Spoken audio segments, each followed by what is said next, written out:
जबकि भारत की जानिब से अपनी फॉरेन पॉलिसी को लेकर बहुत तेजी के साथ काम किया जा रहा है। देखिए, इंडिया इस वक्त फॉरेन पॉलिसी में बहुत ज्यादा हमें गैप देता जा रहा है, दे चुका है।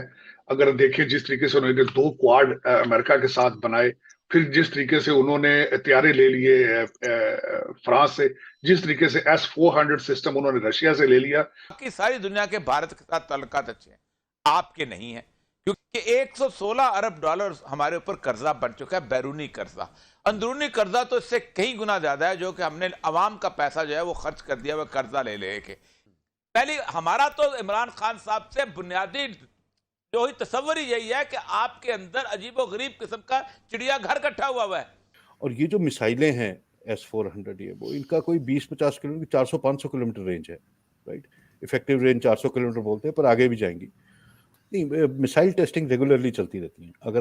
अगर आप कीनली मॉनिटर करें, इंडिया में हर 10-15 दिन में कोई मिसाइल टेस्ट हो। अभी हमने एक प्रलय मिसाइल टेस्ट करी थी। हेलो फ्रेंड्स, अपना हिंदुस्तान न्यूज़ में आपका स्वागत है। इस वीडियो के अंदर पाकिस्तानी मीडिया बता रहा है किस तरीके से भारत की फॉरेन पॉलिसी आगे चलती चली जा रही है और पाकिस्तान इसका मुकाबला नहीं कर सकता, क्योंकि भारत 24 घंटे अपनी फॉरेन पॉलिसी के तहत दुनिया के देशों के साथ मिलता है और उनके साथ अच्छे संबंध भी बना रहा है। और अब पूरी दुनिया को भारत की ज़रूरत है, जिसकी वजह से भारत दुनिया की बातें मानती भी और सुनती भी है। और दूसरी तरफ पाकिस्तानी मीडिया भड़क गया है इमरान खान पे, और वो कह रहे हैं इमरान खान ने बिल्कुल पाकिस्तान को चिड़ियाघर बना के रख दिए। इनका कोई मंत्री कुछ बात करता है, कोई कुछ करता है, समझ में नहीं आ रहा हमारी फॉरेन पॉलिसी है क्या। और दूसरी तरफ देखो, भारत की बात सब सुनने के लिए तैयार है। यही कारण है आज हम पूरी दुनिया में अलग थलग पड़ गए और हमें कुछ समझ नहीं आ रहा आगे क्या किया जाए। और S-400 की गूंज अभी तक पाकिस्तानी मीडिया में सुनाई दे रही है और वो टेंशन में किस तरीके से पंजाब बॉर्डर पे हमने S-400 डिप्लॉय कर दी है। इसलिए पाकिस्तानी मीडिया भी इस समय हैरान और परेशान है। आइए फ्रेंड्स, इस वीडियो को देखते हैं। पाकिस्तान की तरफ से जो फॉरेन पॉलिसी है वो तो कहीं पे नजर नहीं आ रही होती है, सिवाय इसकी कि हम अफगानिस्तान के ऊपर बात करते हैं। हम OIC में भी अफगानिस्तान के बारे में बात करते हैं, लेकिन पाकिस्तान की अपनी बात कहाँ पर हो रही है। जबकि भारत की जानिब से अपनी फॉरेन पॉलिसी को लेकर बहुत तेजी के साथ काम किया जा रहा है। मोदी साहब दोबारा अबू धाबी में मौजूद हैं और अबू धाबी से भी आपको पता है कि कश्मीर में बहुत सारी इन्वेस्टमेंट कराई जा रही है, बहुत बड़े बड़े प्रोजेक्ट शुरू करवाए जा रहे हैं। इसके बारे में क्या कहना चाहेंगे आप? देखिए, इंडिया इस वक्त फॉरेन पॉलिसी में बहुत ज्यादा हमें गैप देता जा रहा है, दे चुका है। अगर देखिए जिस तरीके से उन्होंने दो क्वाड अमेरिका के साथ बनाए, फिर जिस तरीके से उन्होंने हथियारे ले लिए फ्रांस से, जिस तरीके से S-400 सिस्टम उन्होंने रशिया से ले लिया, तो लग तो यही रहा है कि फॉरेन पॉलिसी, टर्की से भी उन्होंने अपने ड्रोन ले लिए। तो देखा तो ये जा रहा है कि वो अपनी मनमानी करते हैं, जहां से दिल चाहे वो कर लेते हैं अपने डिफेंस। अमेरिका की मजबूरी बन चुका है, इंडिया मजबूरी बन चुका है। इंडियन डायस्पोरा बहुत आगे है। इंडिया इस वक्त, मैंने कई दफा कहा है, सबसे बड़ा मैं एक वाहिद समझता हूँ वॉशिंगटन DC में, मैं जो पिछले 5-6 सालों से शोर कर रहा हूँ कि वॉशिंगटन DC में पाकिस्तान बहुत पीछे है, इंडियन बहुत आगे है। तो वो वही बात है कि वो हर चीज पे उनकी ग्रिप बनती नजर आ रही है। आप जिस तरीके से देखें कि S-400 उन्होंने रशिया से लिया, तो टर्की के ऊपर अमेरिका ने एम्बार्गो सैंक्शंस लगा दी, लेकिन भारत को इस्तिस्ना दे दिया।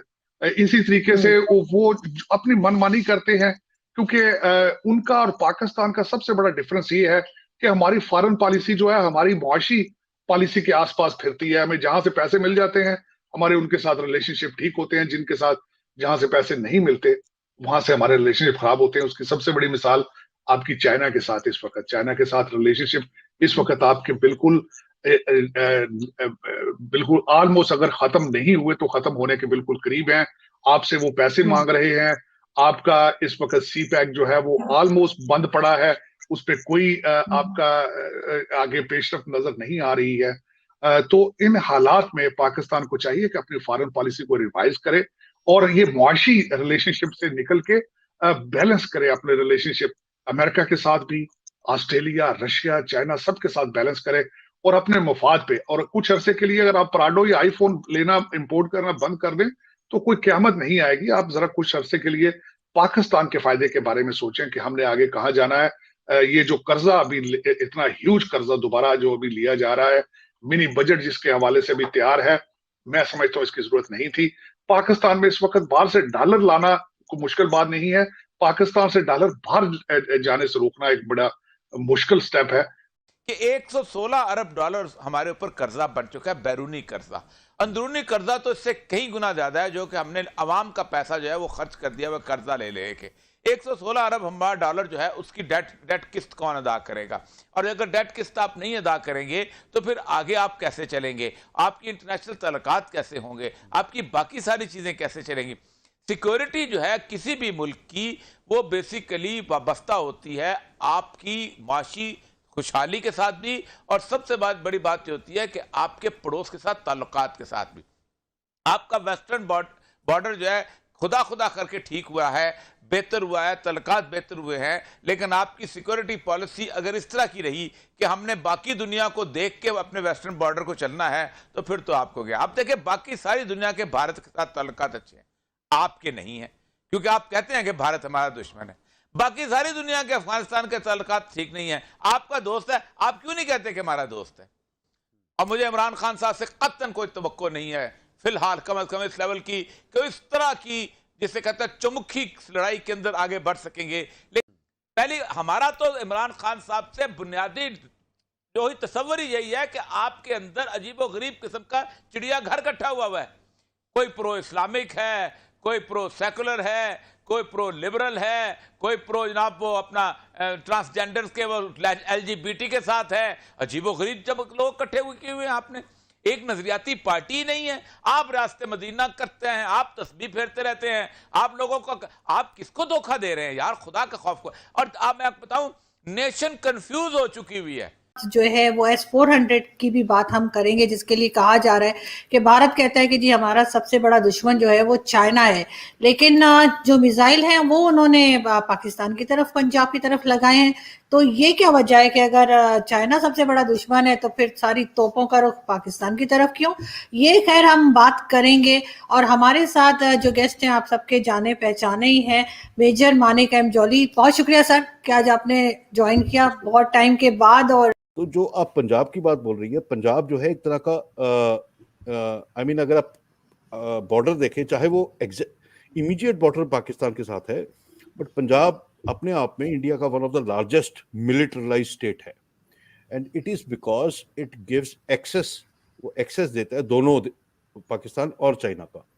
और ये जो मिसाइलें हैं S-400 ये वो इनका कोई 20-50 किलोमीटर, 400-500 किलोमीटर रेंज है, राइट। इफेक्टिव रेंज 400 किलोमीटर बोलते हैं, पर आगे भी जाएंगी। तो उस हिसाब से दे आर स्ट्रेटेजिकली प्लेस्ड अभी के लिए, जहां पर इनकी फर्स्ट डिप्लॉयमेंट ज़्यादा इंपॉर्टेंट मानेगी।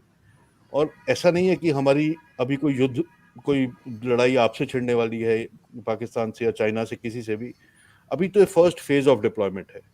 ये मेरे हिसाब से नॉर्थ ईस्ट भी जाएंगी, ले में भी जाएंगी, इधर उधर भी जाएंगी। तो इंडिया अपने लिए एक इफेक्टिव एयर कवर बनाना चाहेगा, जो कि इस तरह से ऐसे शेप होगा कि दोनों तरफ की स्ट्राइक्स को बैलेंस किया जा सके। क्योंकि आपके पास इतनी सॉलिड मिसाइल सिस्टम है और आप उसको बड़े ही लिमिटेड वे में लगा देंगे तो उसका कोई फायदा नहीं होगा। और बाकी हिस्टोरिकली सबसे ज़्यादा लड़ाइयाँ हमारी आपसे पाकिस्तान से हुई हैं। तो किसी ने बोला होगा पहले यहाँ पे अपने आप को सेटल कर लेते हैं, और तो we will see the rest. बाकी जो फौज के जनरल हमारे डिसाइड करेंगे। नहीं, मिसाइल टेस्टिंग रेगुलरली चलती रहती है। अगर आप कीनली मॉनिटर करें, इंडिया में हर 10-15 दिन में कोई मिसाइल टेस्ट हो। अभी हमने एक प्रलय मिसाइल टेस्ट करी थी, आपकी मिसाइल टेस्ट चलती रहती हैं। तो missile testing is a very on going process. Version आते हैं, कोई पुरानी मिसाइल है उसमें नया नेविगेशन सिस्टम आ गया, कोई नया सेंसर लग गया, कोई फॉर्मेट नया चेंज हो गया। तो मिसाइल टेस्टिंग चलती रहती है। एक मिसाइल को 10 बार भी टेस्ट करने से आप सिर्फ उसको इम्प्रूव कर रहे हैं। ऐसे on borders I don't think ऐसी कोई टेंशन है इंडिया पाकिस्तान के बीच। किसी के पास टाइम नहीं है अभी लड़ाई लड़ने का। क्या है हिंदुस्तानी सरकार की जानिब से, वो जरा सुन लीजिए। Jammu and Kashmir government inks 39 MOUs worth 18,300 crore with countries real estate investors. यह बीजेपी ने किया है। बीजेपी ने पूरे हिंदुस्तान को दावत दी है। मोदी सरकार ने, यानी भारत की हुकूमत ने, तमाम हिंदुस्तान को यह दावत दे दिया, खुली दावत है कि आप यूनियन टेरिटरी के अंदर आके जमीन खरीद सकते हैं। बस ये हुक्म जारी हो गया है, एमओयूज साइन हो गए हैं, एग्रीमेंट हो गए हैं,